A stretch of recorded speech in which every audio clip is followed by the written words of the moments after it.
Kaya pala sumasali yung mga kabataan sa isang motor show ay para ma-appreciate sila. Yes, base yun dun classmate nung pumunta ako sa isang motor show ni 01 Moto dun sa Cainta. Naramdaman ko yung saya ng bawat participant kapag tinatanong mo sila dun sa build na meron sila. Kaya pala maraming na-addict o maraming sumasali sa show kasi dito mas na-appreciate yung build nila. Alam nyo ba classmate na lagi ang tanong ko sa kanila is paano mo nagawa, saan mo nagawa, paano mo nabili. Yun classmate. Nakakatawa kasi ito pala yung tinatawag na addictions na nagkakaroon yung mga sumasali sa show kasi dito nila nararamdaman na kung saan is na-appreciate yung build nila. Yes! Kaya yung part na yung classmate, ginawa ko yung paraan ko kung saan is nakaka-communicate ko sila, natatanong ko sila dun sa mga build nila. Since yun yung gusto nila na kung saan is na-appreciate sila, ginawa natin yung classmate. At nakakatawa dahil ang babait ng mga sumasali sa show at alam mong ganadong-ganado sila magkwento kasi passion nila yung ini-express nila. Since mahilig tayo sa motorsiklo, nakakausap na natin sila ng masaya at maayos. At ako, same as me, parang pakiramdam ko rin is napakasarap din sumali sa show na kung saan is marami nakaka-appreciate sa inyo. Ang lupit no, ito pala yung mga secret kung bakit maraming sumasali sa show ay dahil na-appreciate yung motorsiklo nila. O diba classmate, kaya kung ikaw, kung saan pupunta ka sa isang show, try mo tanongin kung sino yung nag-build at sino yung may-ari ng motorsiklo kasi masaya sila na na-appreciate yung motorsiklo nila sa simpleng pananaw na meron ka. Kaya sa lahat ng mga sumasali sa show, ganito rin ba yung pakiramdam ninyo na masaya kayo kapag pinupuri yung motorsiklo ninyo at ang lugar ng show ay ang lugar para sa inyo. Approve?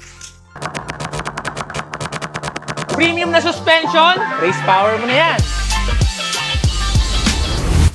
Yo classmate, para mas makita mo pa yung video natin, pindutin mo lang itong tatlong tuldok na to, tapos pindutin mo yung interested. Okay? Para mas may spread ba sa'yo ni Facebook yung mga content natin. Gusto niya kasi naka-interested eh. Okay?